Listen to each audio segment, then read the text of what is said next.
Lovely. It's lovely for you to be here today, Dr. Kerryn Palmer. I'm really pleased to invite you in and to share and to find out, share all the things you love about theatre and performance. As a director and a producer, you know the value of making that connection with youth and how they use the stage space and how they connect with an audience. So I'm looking for more invigorating ideas to help take the journey and to know how things are changing working with youth today. Very different to working with them 20 years ago. So, for agreeing to be with us tonight, and we look forward to being entertained as well as more knowledgeable.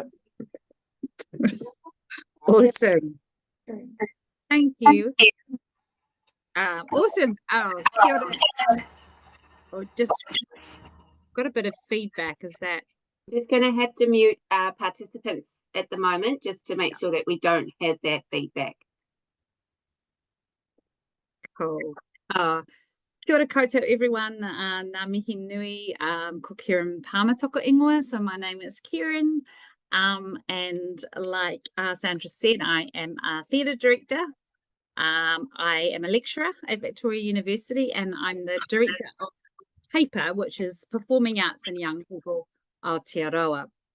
It's also known as Azatej New Zealand, and Azatej International is a network, international network in about 80 countries, and the mission of Azatej is to unite theatres and organisations and individuals that are dedicated to theatre, performing arts, children and young people. Now, at the moment, they're having this wonderful gathering in Marseille, which I'm very jealous not to be at because everybody's sending me photos of their time in Marseille.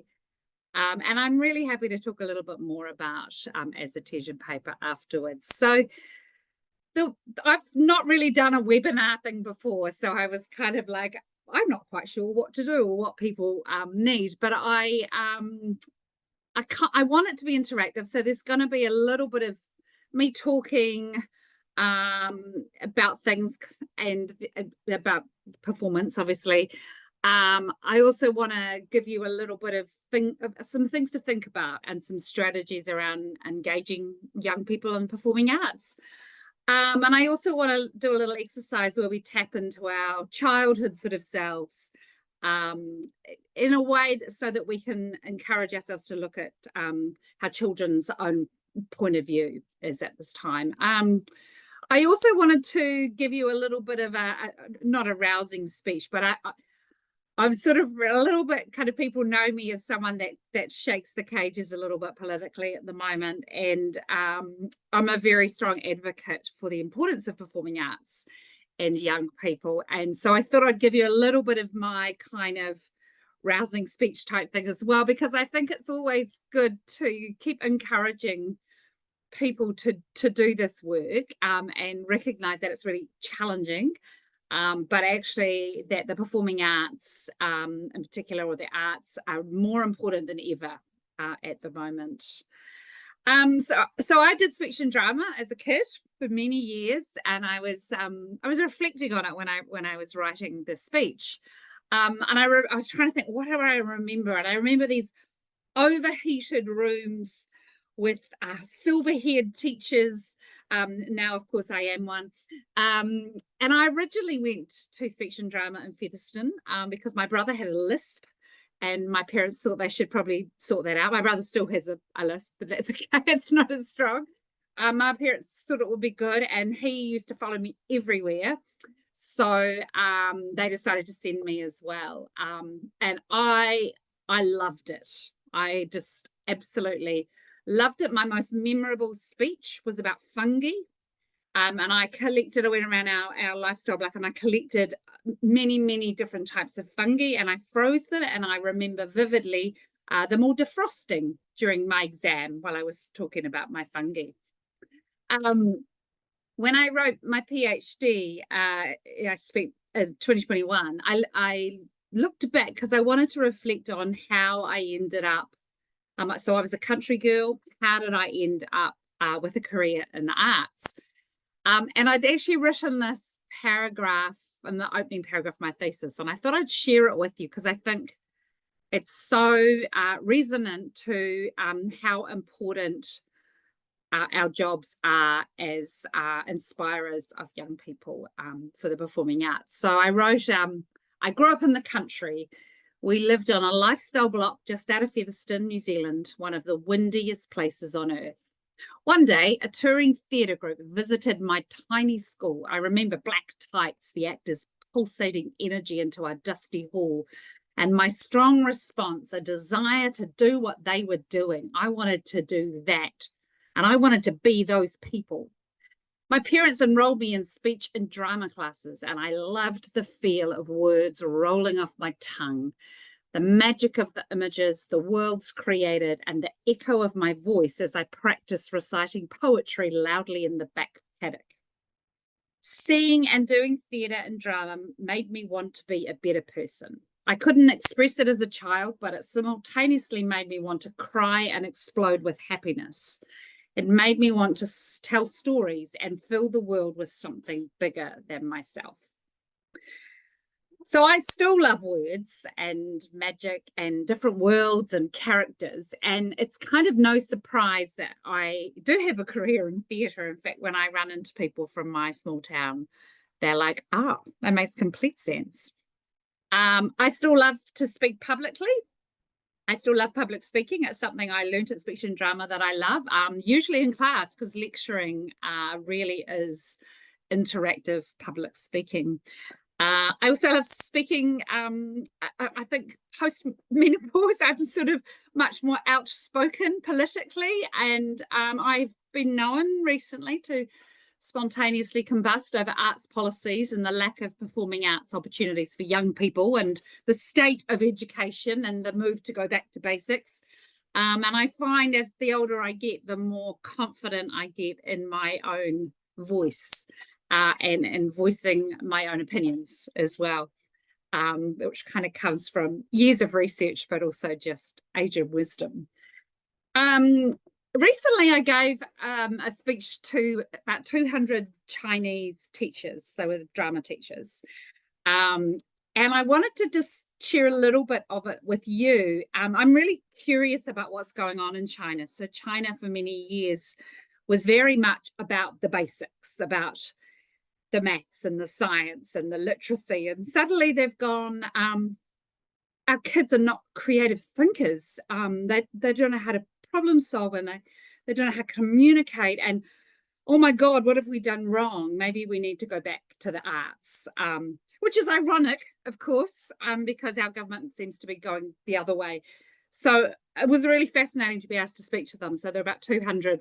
I couldn't see them, which was probably good. And I talked about, they were talking about how to build sort of child-friendly cities, or what the arts could do around that. So I talked about, and I titled it What the World Needs Now. And I talked about programming, how programming and valuing the arts, we can collectively build a better world, and how by having performing arts with young people at the centre is more important than other. And I'm just going to read you a little bit of it, because I think I wrote this probably, it was about 3 or 4 months ago, and I think things have already gotten worse. So I think it's sort of more valid than ever. So I said, every time I turn on the news or my social media feed, it feels like the 4 horsemen of the apocalypse are descending upon us. It is increasingly challenging to remain positive and hard not to feel powerless and overwhelmed. In New Zealand, our coalition of crisis is swiftly ushering in a time of economic unrest and racial division. They are making sweeping changes to education with little long-term thinking, consultation, or care into what children need or deserve. They've also employed the rhetoric that arts are nice to have. I don't know about you, but in my opinion, nice to have is a second house, more than one car, or perhaps a boat. The arts are not nice to haves, they are essential. And one of the most consistent and enduring challenges, and I'm also really curious if this is a challenge for you as well, and we'll open up some conversation a bit later. So one of the most consistent and enduring challenges I face as a long-time arts educator is that I'm constantly having to convince people that the arts have deep and immeasurable value to society. I'm always having to justify why coming to university and teaching and learning theatre is a valid thing to do, a valid career path, a valid degree to do. So I'm always having to talk about, and I think this is part of the reason I did the PhD, was that I was like, I need to actually get better at explaining and advocating for this, the arts in education. I know it inherently, but I need a little bit behind me. So a lot of research, you know, that says educating children through the arts teaches core skills and competencies in a way that it's organic and visceral. And research shows that children's engagement and exposure to the arts contributes to higher levels of critical thinking, communication, creativity, collaboration, empathy, and resilience. Not to mention, when children are engaged in the arts, they typically achieve higher in literacy, numeracy, and are more likely to attend and succeed at school. So it begs the question then, why are the arts still undervalued and underfunded in New Zealand? And why, for example, in a supposedly progressive country, are sports and physical education compulsory, but arts and music are seen as nice to haves? There's vast international evidence that shows that rich, broad curricula deliver the best learning results, and that children in an arts-rich school do better in literacy and numeracy. And you just have to look at schools in Scandinavia, for example, where they often don't start school till they're 7 because their preschool years are spent being creative and singing and dancing and role-playing, connecting with their peers, being in nature and using imaginations. Starting that more formal education at age 7 doesn't seem to impede their literacy and numeracy, and you could argue that it actually enhances it. In many parts of Scandinavia, professional arts companies are supported through government schemes that subsidise the touring of their work, and by doing so, they ensure, in fact, in many countries, it's mandatory to take the children to the theatre or to take the children to the symphony orchestra. And that they are very clear that all children have to have access to high quality performing arts. So I believe that governments and policymakers need to be constantly reminded of the fundamental responsibility to ensure that all children have access to the arts. But as always, it's us as artists and arts educators who are tasked with doing that reminding. And sometimes this task just feels overwhelming, but when I look around at my students and they're collaboratively devising a new play, or I watch my teenage son sing in one of his many, many choirs he's a member of, when I observe an audience full of delighted children who are fully immersed in watching a show, watch my 7-year-old niece dance in the Pacifica Festival, I notice several things. I notice that they're off their screens. They are fully engaged in the moment. They are not thinking about the past or worrying about the future. They're communicating with real people. They're problem solving. They're releasing positive endorphins and enhancing their well-being. And they're giving great joy to the people, which is often their parents and grandparents that are watching. They are imagining a better future. And I believe that if we want a world where the next generation can solve climate change, broker peace deals in the Middle East, discover vaccines for as yet unthought of viruses, then maybe the arts need to be at the centre of our society.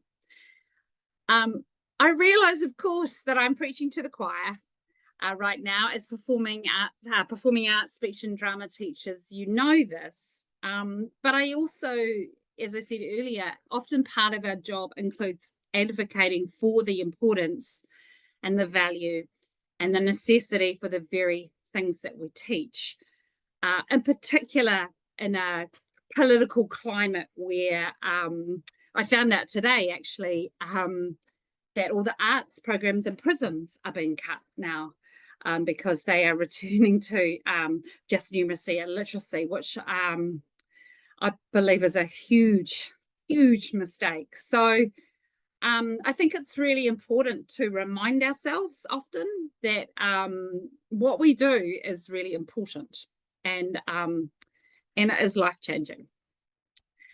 So before I go on to my next sort of section, which is going to talk a little bit about engaging young people when creating work with them. I'd really love just everyone to briefly introduce themselves, who you are, where you are in the world, and maybe a little bit more about something else you might like to learn in the next, 45 minutes or so. We will definitely have time for conversation. I haven't prepared an hour-long speech, but yeah, I wondered if we could just be really nice for me to know who you all are. Yeah. Helene, do you want to go first? Sure. Thanks, Kerryn. So for those of you who are unaware, I worked with Kerryn as a stage manager at Capital Lee as one of my first tours. And we had her 2 boys with us. Her youngest was only like 4 with these gorgeous curls. And so we've known each other for quite some time now, which is why she's dumping me in it right now. But I am Helena. I'm currently the executive manager at Speech New Zealand, and I am based in Taranaki now. So I recently moved to New Plymouth. All of you know me, but it's nice to reintroduce myself. What I'm hoping to get out of this workshop is a little bit of play, a little bit of fun, a little bit of excitement with the community that I work with every day, and obviously reconnection time with Kerryn, which is always lovely. And I can try and share you a little photo of me at 5. Which Yes. is this photo. Can you see it? So there I am, all gappy, having just moved back from Australia to New Zealand. We were farming at the time, and yeah, that's me. All blonde and curls and gappy. Beautiful. Thanks, Helena. Part of the reason I've asked you, we're going to do a little exercise around reminiscing on your childhood, and part of the reason I chose 5 is because it's normally the time where you can remember, you're much more likely to remember where you're at 5, but it's also a really, really creative time for children, in particular before they start school, before they are told to sit in rows. I was just talking before to saying that my 5-year-old nephew and 7-year-old niece are living on an island this year, and it's the most wonderful thing for this 5-year-old boy who's got a year being kind of homeschooled on an island where he just gets to run naked every day through the bush, and how magical that is. Sandra, do you want to tell us a little bit about you? You'll just need to unmute yourself first, please, Sandra. I think I've probably come to a stage in my life where I think of myself as a wild woman, but I'm trying to develop wisdom. And it's a long job. A lot of the teachers will laugh there and think, yeah, she's got a long way to go. But that's where I probably am at. I live here on the Kapiti Coast, and I've always had a passion for theatre. And I started speech and drama when I was 8, and it's been in my life ever since. So, yeah. Wonderful. And is there anything specifically you want to get out of today? I am looking to be inspired about the impromptu part of creativity and how we can harness that within a group and allow it to develop, and then where we need to step in and maybe direct. But I've got two pictures. I think that one is, can you see that? That one is when I was about coming up for 4.5. Wow. My sister. And I think it's closer in age group. There we are. Amazing. Thank you. Do you want to throw to someone else, Sandra? Oh, right. Okay. Celia. You'll need to unmute, please, Celia. There, you can hear me now? Yes, thank you. You can hear me now. I've been teaching for 50 years, and I've still got a small studio at home. I was at a school in Auckland for 33 years, and I can really see the value in it. I had 2 of my own children did up to grade 8, and they've thanked me that they've had that opportunity. But my other son, who did grade 5, he was doing a lot of music. He hasn't developed, you know, such oral skills. He's what you'd call a computer nerd out the back. But I can see the difference between, in my 3 children, the value of speech and drama. And even though I've had 2 boys, I'm still thinking, you know, how do you encourage boys? I think I've got six boys, and when they get to the 6th form, they get a little bit sidetracked. So how can you keep them Yeah. going, you know, into the next year? Perhaps Kerryn's got some helpful hints about senior boys. Little ones are great, you know, they're just spontaneous and they've got no boundaries and they're boundless. But the older ones, to keep them hooked in, you know, it's all right for girls, but I do. Perhaps you other teachers have got the same problem, have you? Boys hanging in with boys? Interesting. Any ideas? Yep, we can talk. Let's have a little chat about that in a bit. I'm just writing these down. So impromptu, sort of improv and devising, and then engaging boys, older boys. Yes, the older boys, you know, when they're getting into computer games and Thank you, Celia. Okay, thank you. Kerryn, would you like to go? You'll need to unmute as well. You're not unmuted, sorry, Kerryn.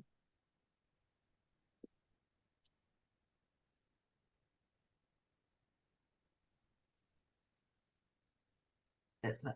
I've been teaching speech and drama and public speaking for almost 50 years, and I've had the pleasure of teaching my 3 children, a girl and 2 boys, and now I'm having the pleasure of teaching 2 out of 4 of my grandchildren.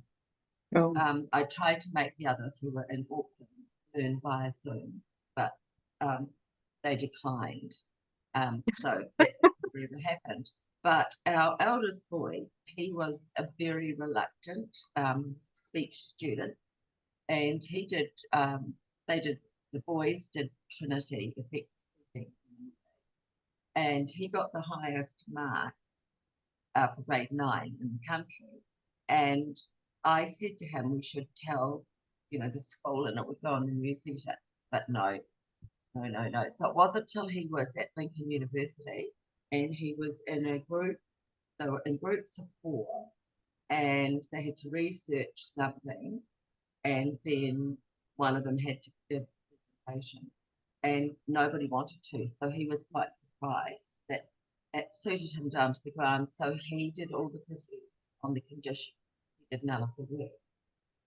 And he has, you know, just a few months ago, he rang me from Auckland at over 1,000 people at a conference. So I often tell that story because he was so reluctant. And it was interesting that our daughter, she was the eldest, and she did public speaking and speech and drama.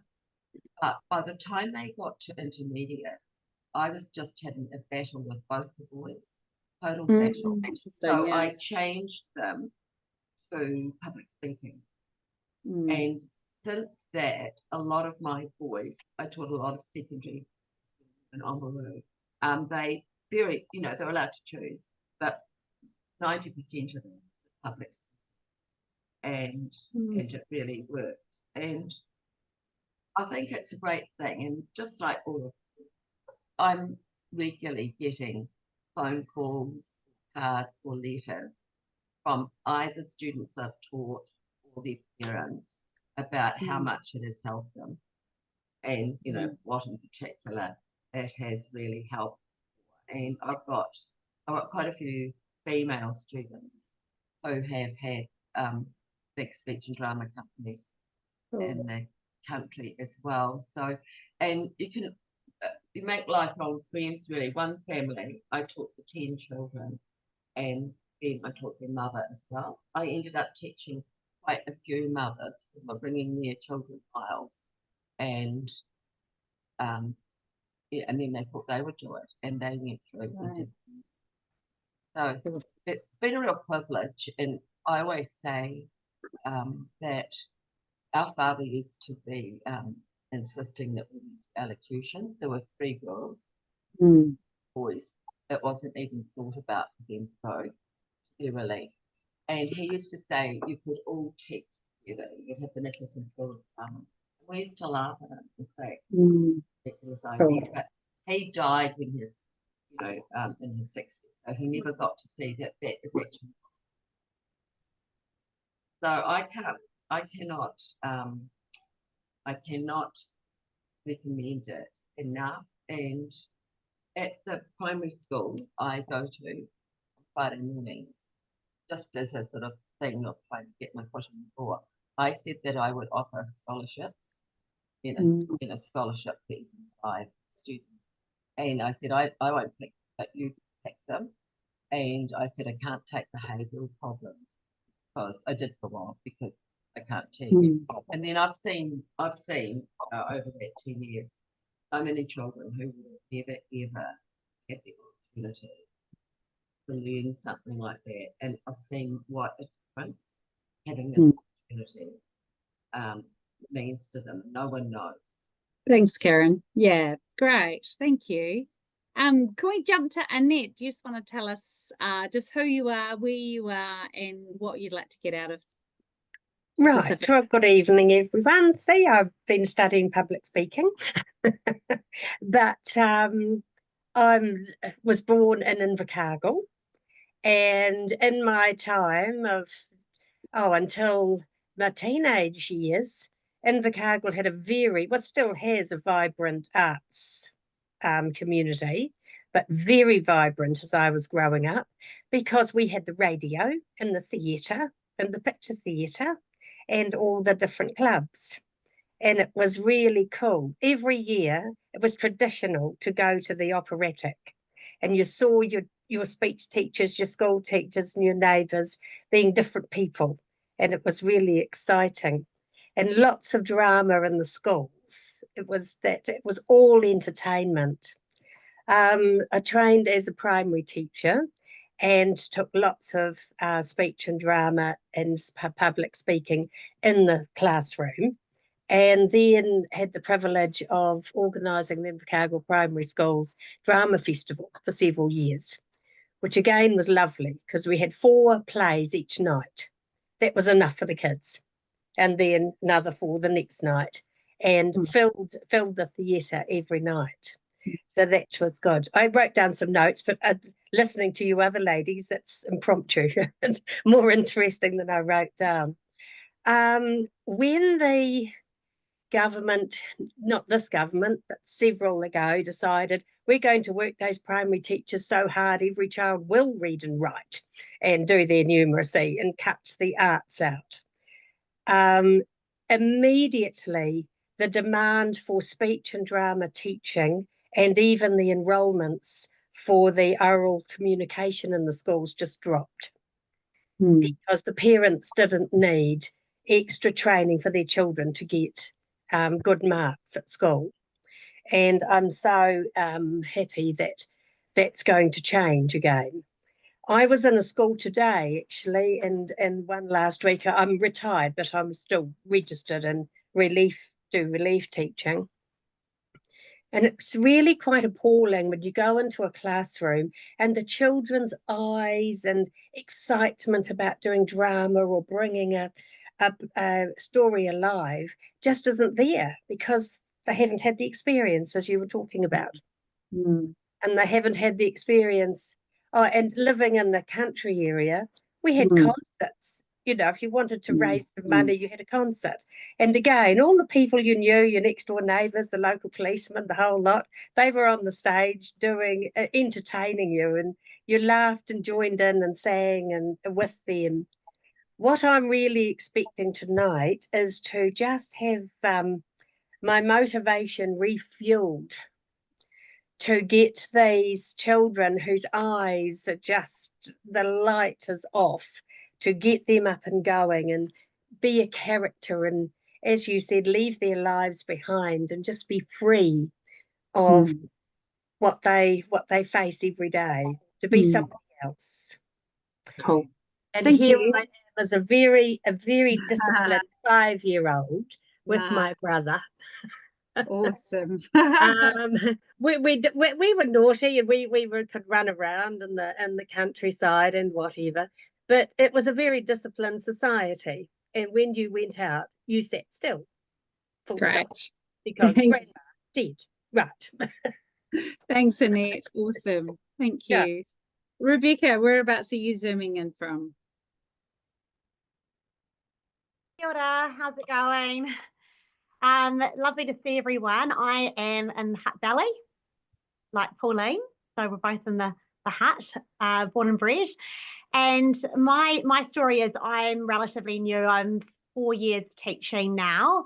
At 2 schools, and I guess my story is I also used to be a journalist, and then I do public relations as well. And it's interesting talking about the arts because I work a lot with PR and arts. I have arts clients like the Aotearoa New Zealand Festival of the Arts, New Zealand Gallery, the DAS.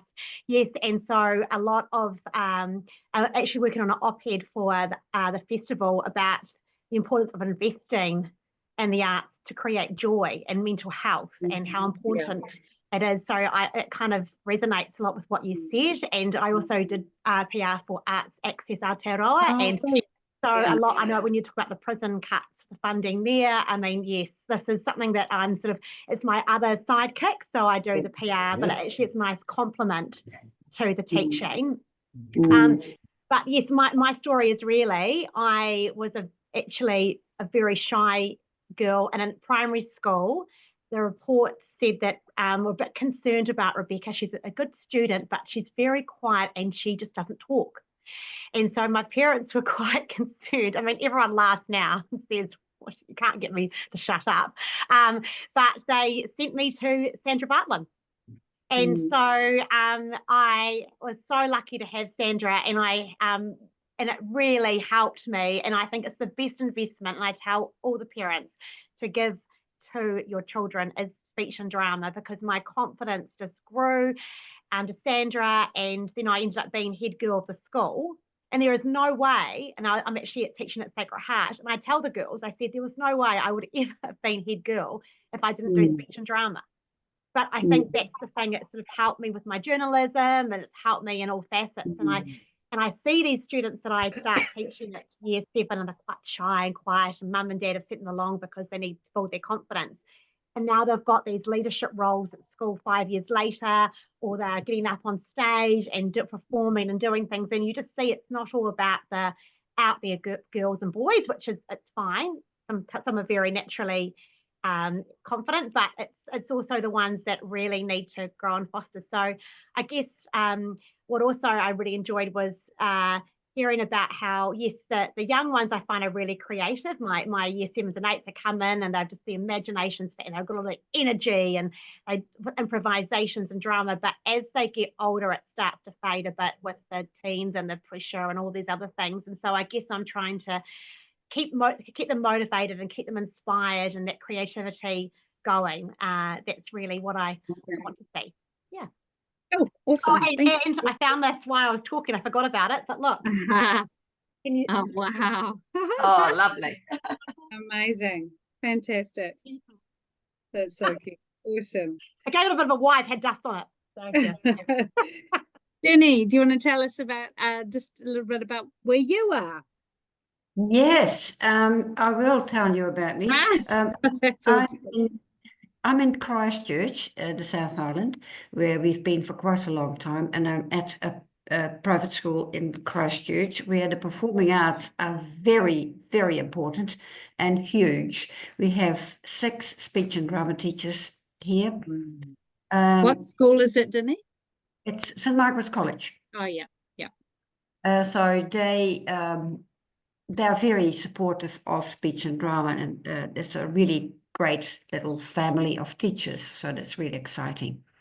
My whole family, so I'm from the Netherlands, and I am about 5 on this picture here, where we are learning to do the hula hoop, which came in at that time with my youngest brother. My whole family was involved in the theatre, so community theatre and amateur theatre in one way or another. And my first appearance was at this age as a fairy. So that's where I started. That's 65 years ago. I'm in the Netherlands at the moment, where I have been. I've joined my sister last night for the dress rehearsal, and I'm going to watch her perform on Saturday in the play that they're doing with the community theatre here in the Netherlands. So I'm looking forward to that. I came to New Zealand in 1983 and was very lucky to meet Nanette Wright, who she's QSM now and retired, still directs occasionally, but she said to me at the time when we joined the local theatre group, you should be teaching. So she taught me, she mentored me, and she took me through the whole process of becoming a speech and drama teacher. And I never looked back, really. So I'm still loving it. I'm getting old. Everybody at school calls me the Oracle. If you want to know something, go to Denny. So I'm still enjoying what I do very much. I love animals. I still ride horses. And what I would like to get out of today is maybe some tips. When I come back, I'm directing a play for Theatre Fest, and I've got quite a large cast. And they range from year 8 to year 13. So I'm looking at some ideas. I've got some of my own, of course, but there are always people who know much more than I do, to get them all to work positively together, because as you know, in a play there are small parts and slightly larger parts, and it's the ones that have the smaller parts that I want to make very special. Cool. Awesome. Thanks, Danny. Great. And Pauline, you have to unmute.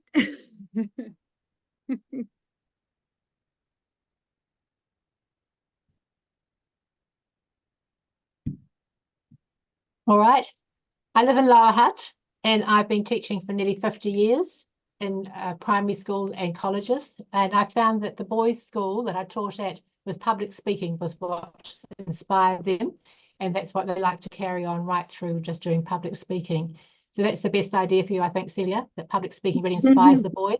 I grew up on a farm in Northern Hawke's Bay, a very remote place, and did correspondence for 2 years. So I was able to roam freely after doing my work in the morning, and then the afternoons were free to roam on the farm.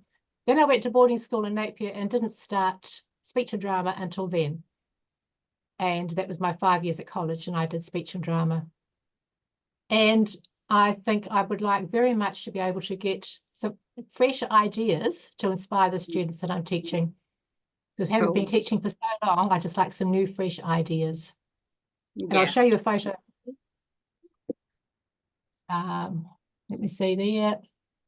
Here I am, my little sister. Oh, brilliant. The straight hair, both dressed just exactly the same.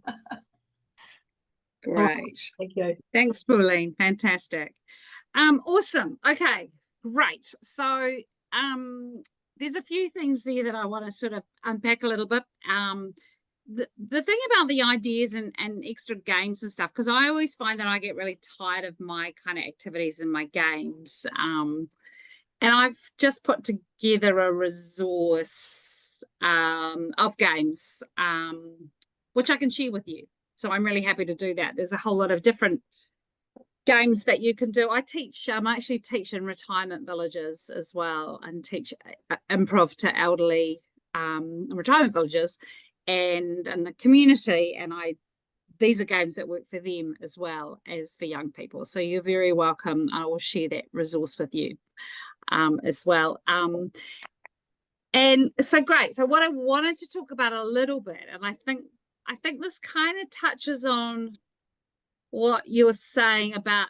encouraging teenagers and kind of and motivating them. So one of the things I'm really interested in this too. And when I started to make theatre, I was really trying to go, how can I best engage children when I make theatre? What is the best way to engage an audience? And I realized that when I sort of started, I was kind of assuming what resonated with children. So I was kind of coming from my adult sort of self and going, well, I'm an expert theatre director because I've trained at drama school. So I think I know what I want to make for children or what they respond to.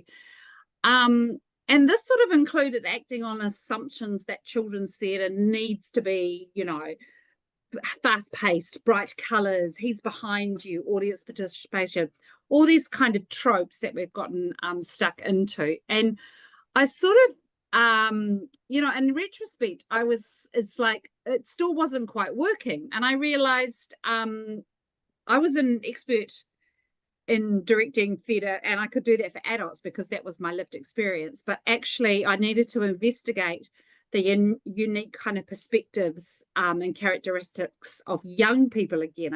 I sort of had to go back to what it was that being a child was like, or being a young person was like, and how that would help shape the work that I did. A bit of a turning point in my own practice was, as Helena said, I used to bring my kids to rehearsal. And what that meant was that I could actively test with the actors what was working. So if my kids were climbing the walls or bored, we would know that that wasn't really working. But then it also meant that the actors were constantly aware of the audience. So they were constantly like, I am making this theatre for this audience. So these people are in front of me. And this really resulted in much more awareness for me and the actors of how children respond to the work. So when we bring children into the rehearsal room and we consult them and we embark on a collaborative process, we sort of have these mutually rewarding opportunities. And I really like this Te Ao Māori word of ako, which is about the reciprocal learning. And I really try and do that now with I teach retirement villages, and I teach a lot of kind of late teens, early 20s.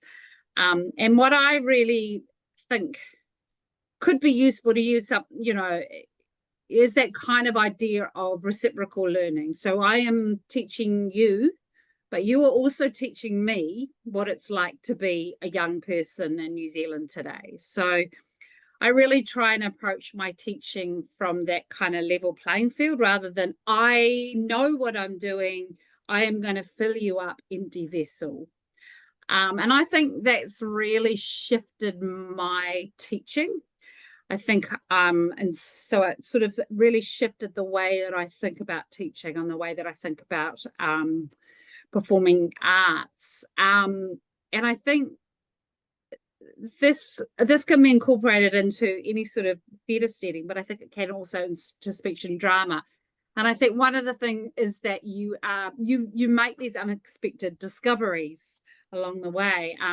I did a big project and I got my students to come and work with some primary schools, and we were trying to decide what we wanted to create theatre about. And I'll never forget the students coming in and working with this intermediate school, and them having this epiphany when they started talking with the students and doing focus kind of groups and stuff. They were like, oh my God, they like the same things that I like. So suddenly they were, instead of going, the children, they want this, they actually sort of realized that they very much like the same things. And then actively asking the children and getting them to feedback, and things came out of that like, well, we don't want a happy ending. We don't want to see happy endings in plays. That's really Disney. We're, you know, too old for this. So just really taking aside those assumptions sometimes. And I was trying to connect this back to my speech and drama years, and I remember really early doing, I think it was the Bronte sisters or something, and I just remember not being able to resonate with it. But then I found there was this poem about a gingerbread house, and I remember my sort of 7-year-old self just being so excited by that because it was really palpable.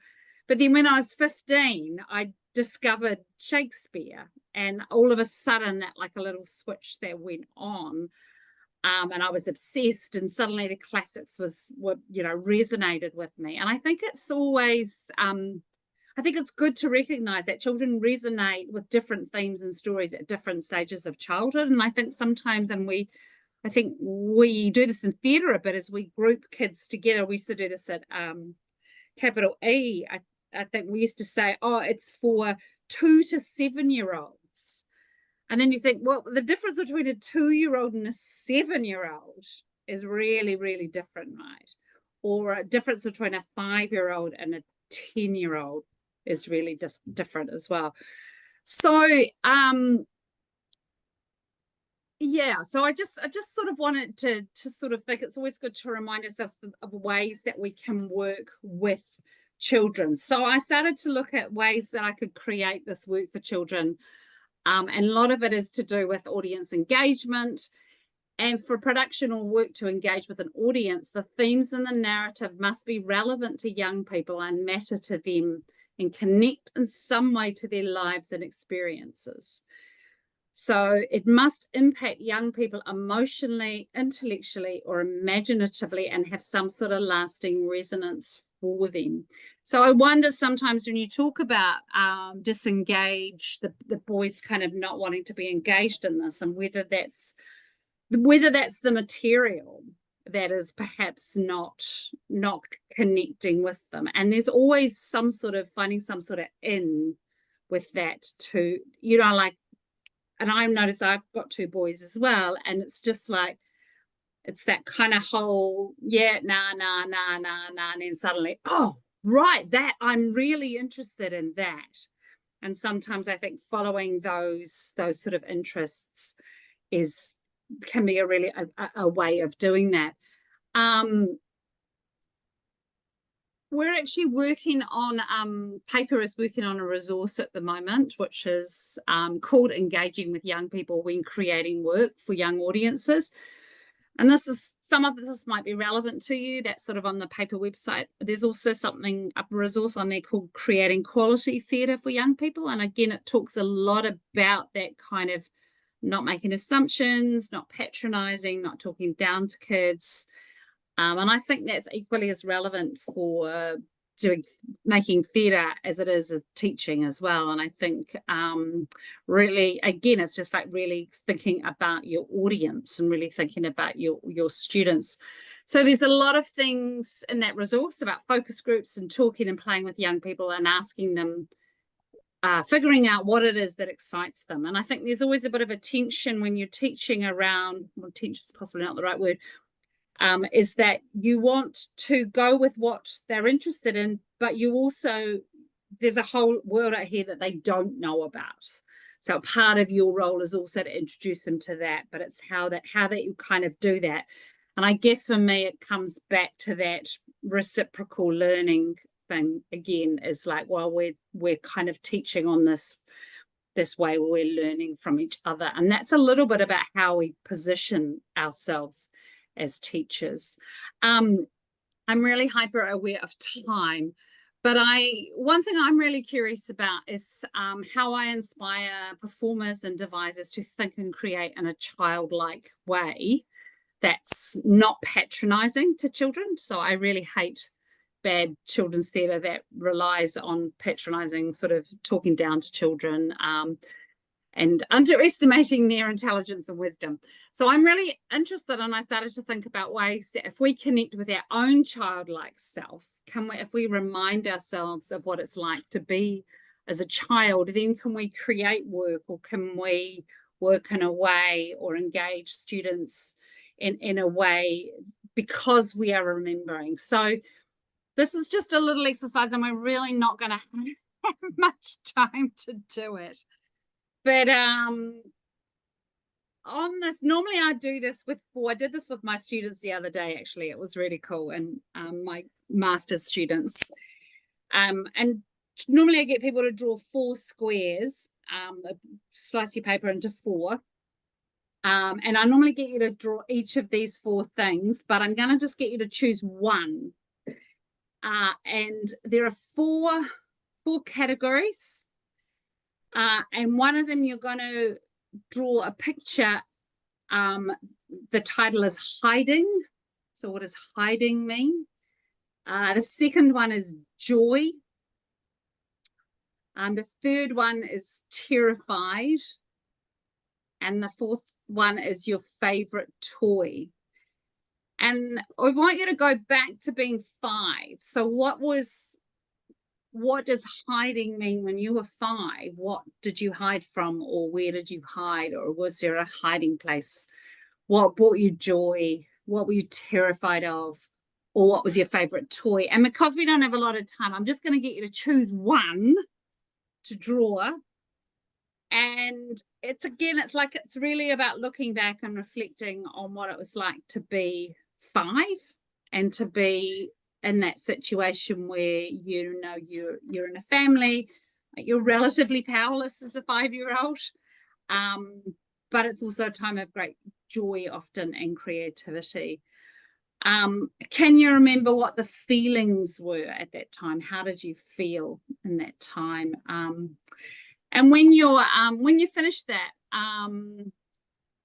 we're going to just tell a story. You're just going to tell a little story. You're going to tell the story about one of those drawings. We don't have a huge amount of time, so a brief story. Yeah. So let me know when someone's got one that they want to share. Go in there. I've got one. Oh, and Pauline, one of you. You're first. Well, I don't know, we don't have thunder and lightning storms as much as we used to have.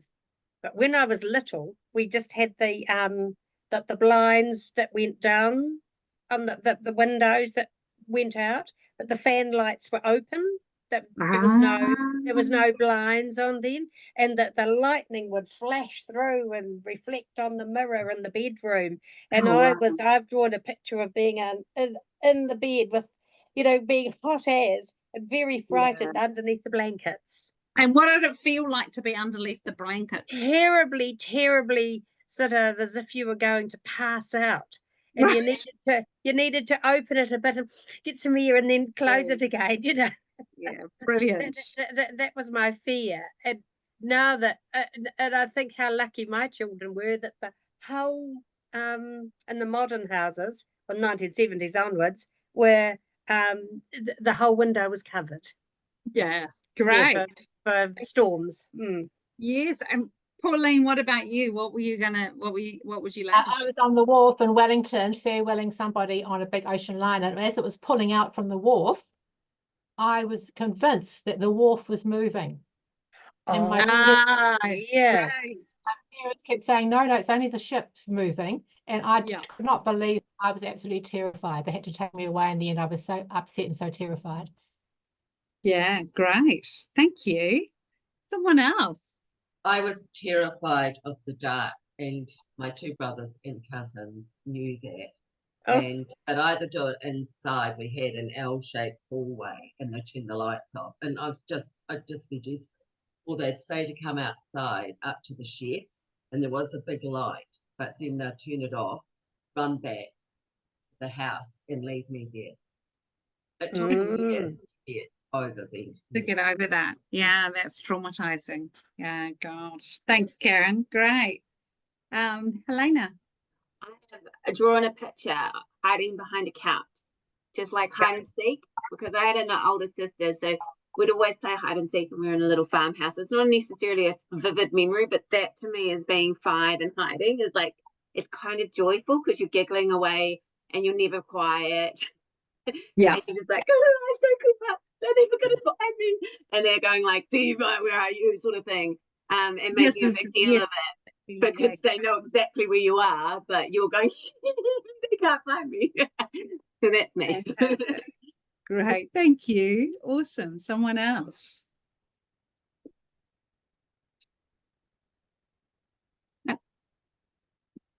Oh, Sandra, unmute. Or Denny. Yep, okay. Just jump in. Yeah, all right, Denny here. So when I was little, I was often terrorized by my 3 older brothers, and they'd follow me around, but with something to scare me with. That could be anything from a frog that they'd caught or whatever. And the best hiding place where they never found me was in the attic. We had a massive attic all above our house, which was kind of like a working area for my mother, who was a seamstress and worked to make curtains and all kinds of things for the business that we had, which was interior decorating. And the whole attic was full of materials, of all kinds of curtain materials and stuff like that. And I would hide in amongst a whole pile of materials under a table, a working table, and they never, ever found me, dear. Wow. That's amazing. Fantastic. What about you, Sandra? Unmute. Unmute.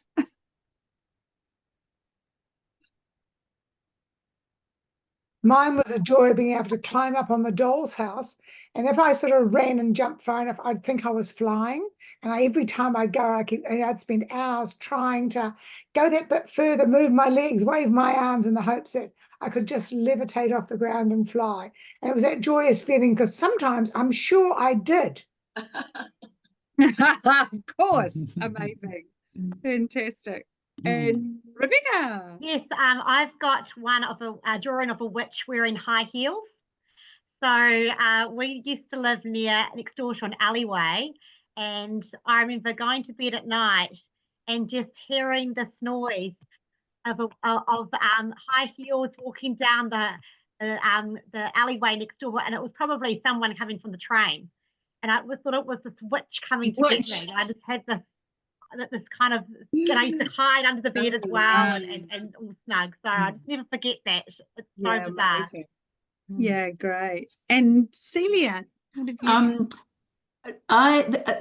I'd like to share my 2-year-old granddaughter. She came to my house, and this is a bromeliad, and she's terrified of it because she says it's a dinosaur. You see, isn't that amazing? Yes, it looks like bones. Yeah, fantastic.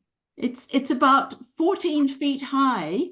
Wow. And she says it's a forest, and she's absolutely terrified of that. So I'd like to share what she's terrified, because it's such a beautiful plant. It's Amazing. I've had it for 12 years, and it's the first year it's flowered, and when it's stopped flowering, it's been flowering for 4 months, the whole plant bromeliad will die. It only flowers once, but it's really stunning, as you can see. Amazing. Yeah. That's my experience. Oh, thank you. But like Audrey coming out to get you. Yes. Yeah. Slipped up into the plant. So what was really interesting when you were all sharing is suddenly everyone became really animated and started to connect with your memory, and you started to become really the emotions sort of started to bubble up and stuff. So if I was making a play around hiding or fear, like this is where I would start, and I would start to do improvisations around those stories and try and kind of as a way to go, oh, this is how I could connect with my 5-year-old audience. How might this, how could you sort of use something like this, or something around the things I've been saying around connecting with young people in a way to connect with slightly older students or slightly older kids? Any ideas around that? Because Helena. I'm really picking up on the importance of making it about what they're interested in and getting that feedback. So I'm thinking, if you asked them about something they were interested in, when I was teaching first aid and well-being at Hutt Intermediate, the kids were really concerned about the war in Ukraine. Yep. And it's not something you would actually consider off the cuff as an adult that a year 7-8 child would be worried about. But it had this emotional connection. So I'm thinking, if you did something similar about, what they would feel if they were in that situation for those Ukrainian people, from that you could create an understanding of what the emotional connection for those students is, and understand that it's not as superficial as perhaps we assume it would be, because as an adult we think, oh, they're not all that concerned, it's only about gaming. And then from there you can go, okay, well, if we're going to look for a piece of poetry, for example, for them to read aloud, maybe we're looking for something that speaks to those emotions that they're feeling, whether Right. it's from Ukrainian children or not, it's still connecting through to that emotional state, which is the visceral sort of reaction that you were talking to, witnessing from everybody.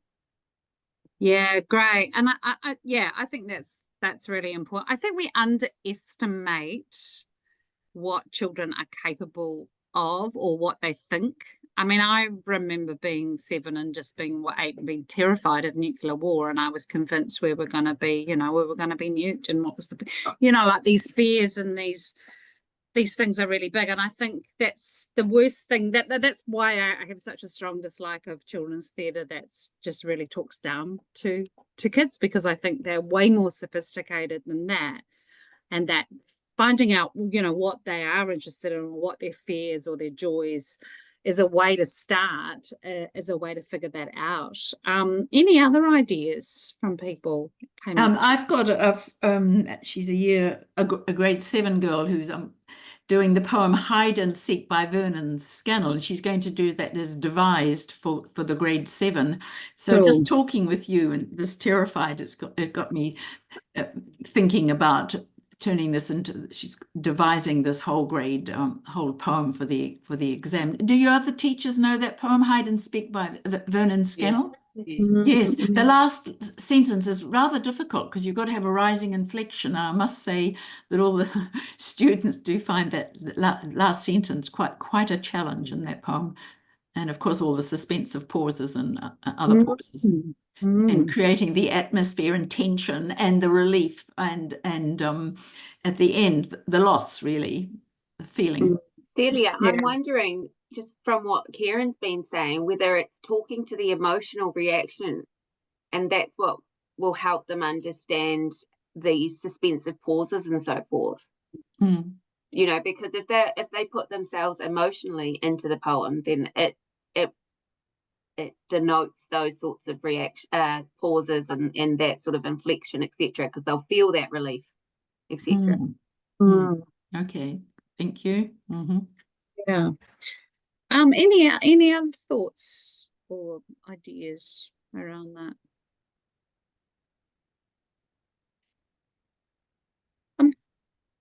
We are pretty much at time, and I want to open up for some questions as well, and I want to just kind of I did want to talk about that a little bit to finish with. That's cool.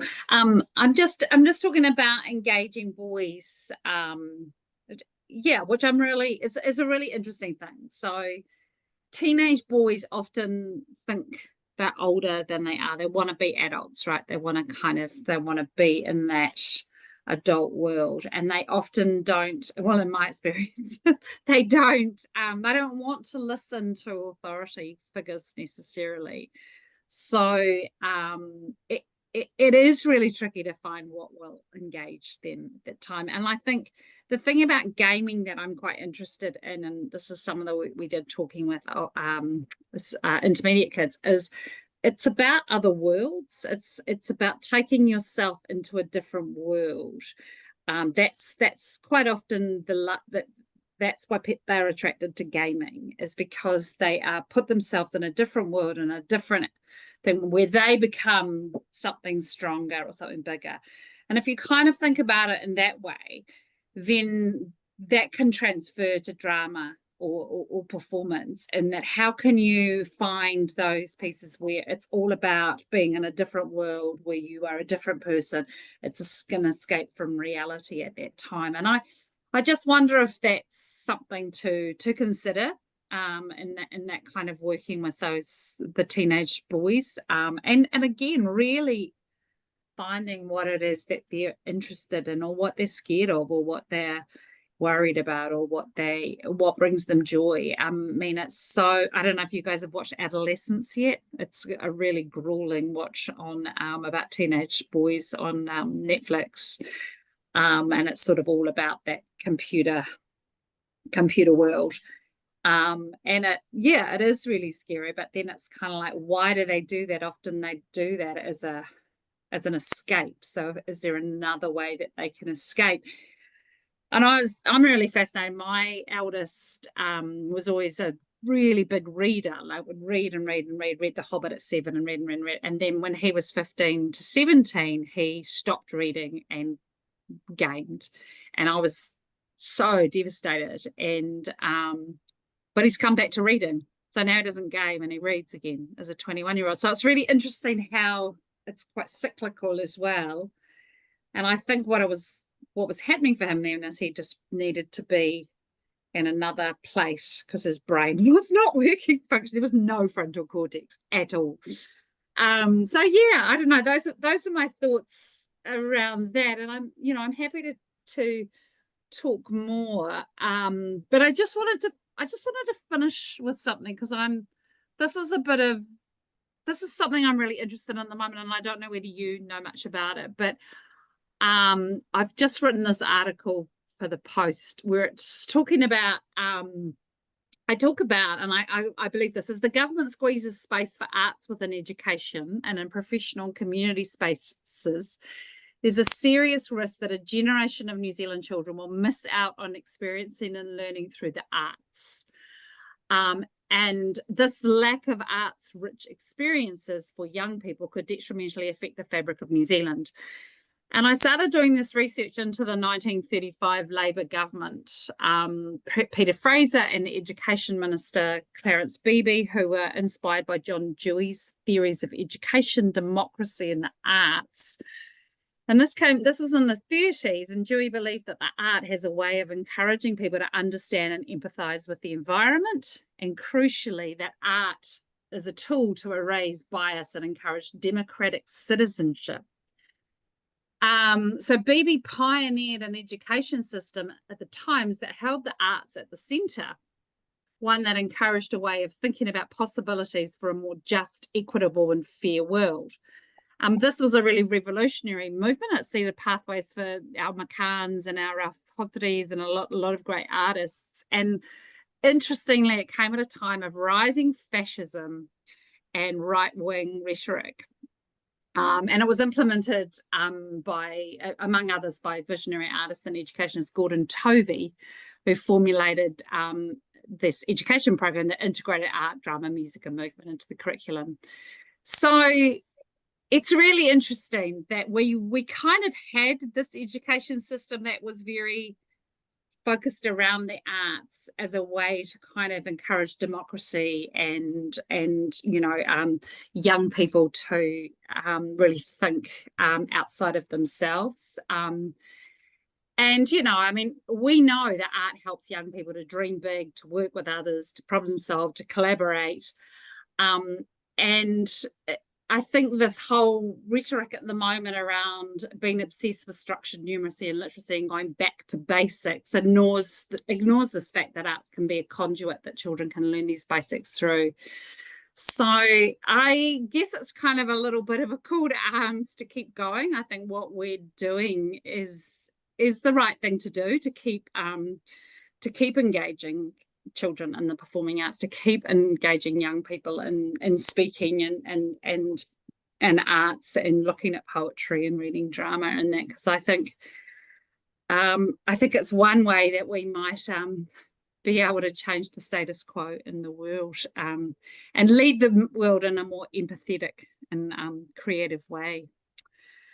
But yeah, that's it really from me, but I'm really happy to answer any questions, and I'll share those resources with you, which I'm really happy to do, and if there's anything else I can think of that might be useful. But any questions? I was just going to say that what you're saying made me think of, I heard Bob Jones, that man, Yes. he prefers to employ people who've done an arts degree, especially philosophy, rather than a commerce degree, even though he's a money man. He finds that having a BA was the best person he could find to employ. But I think the numbers at our university, those who are doing arts, I did the BA in arts way back, the numbers are actually declining, because I think... No, they're going up this year. This year? Way up. This year. Our numbers are up. So yeah, it's really until this year. Yes. yeah. Yes. So they went down, and then there's been but yeah, at the moment they're up. So, which is interesting because I do believe it's when the world, this kind of people are starting to feel powerless again and starting to feel like, oh my God, what is happening? That we do often shift to the arts. And often at university as well. It's a really great place. It's one of the few places you can meet people really well and really easily, and you find a community. So yeah, no, it's going up. Oh, good. So the world has turned. The world is turning. Yeah. Yes.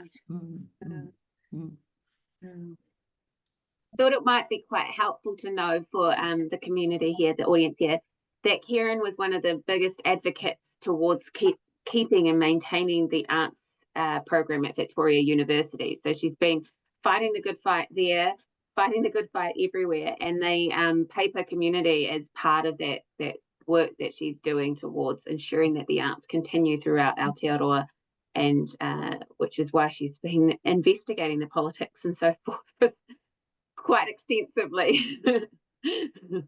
Yeah, it is interesting. I think it's, and this is what frustrates me at the moment, is that they're not really consulting experts, and they're making these big sweeping changes in education without actually looking at how, how do we get kids to read and engage and go to school and do this? It's actually not by forcing them to sit down and look at a textbook, right? So it's, yeah, and what's really interesting is some of the research from overseas is like some of the schools that are really high in numeracy and literacy, they're all arts based. They're all coming from that place of creativity, and and then the swing back from China, and Singapore and stuff, going, oh, hang on, maybe we've got this wrong. So it's the political sort of landscape is really fascinating, but I just get so frustrated with them not listening to people that have made it their life's work to talk about how important certain things are. Yeah, Sandra. Are we on the edge of losing our European performance against our Polynesian performance? When you see those Polynesian groups getting together and the beautiful camaraderie, the work that they put in, a huge proportion of it, is there a divide, or do you think we're just learning to merge, to understand each other? I think we're a really multicultural country, so I think that we're really learning. Everyone is now leaning into more telling their own stories, and I think in the past it used to be that maybe some of the Europeans would be telling these stories from their perspective, whereas actually now the Pacifica and Māori cultures are much more vocal about telling their own stories, and there's a lot of talk around representation and who tells the stories. And so I think, I think there is room for everyone in there, but I think we're such a multicultural nation. But we have been really Eurocentric, and I think and again, there's a lot of work being done around what is our position as Pākehā New Zealanders as well. And I think that's a whole different kettle of fish. But also the theatre system that as we know it, the amateur theatre kind of community is very Eurocentric. It's come from England, right? And I think people are now going, well, we don't live in England, we live in Aotearoa, and what are our stories, and can we look at things in a different way? Can we? Yeah. So I think it's shifting, but I don't think it's a bad thing. And then I still think there's room for, like I look at, spend a lot of time at the Shakespeare Globe secondary schools thing, and, seeing how the young people there are still using Shakespeare and Shakespeare's words, but interpreting it in their own way and in their own cultures, and how that merging of cultures is really beautiful. All right. Well, Kerryn, we've been delighted today. You've touched lots of buttons. You've ignited thoughts and thinking. Always takes a couple of days as you mull over what's been said. Think about what you've really got out of us talk tonight. Your enthusiasm and your ability to draw us in and to experience and see from a political point of view, because not necessarily all of us are as politically involved in our lives. So to be able to start thinking about it's got different connotations for each and every one of us. So thank you for coming and sharing so willingly tonight. We have got Cool. lots to ponder and think about, and those Thank are you. lots to do. Lots to do. Keep fighting the good fight. Thank you. Thank you. Thank you, Kerryn. Wonderful. Thank you. Thanks, everyone. Awesome. Kia kite. Ka kite.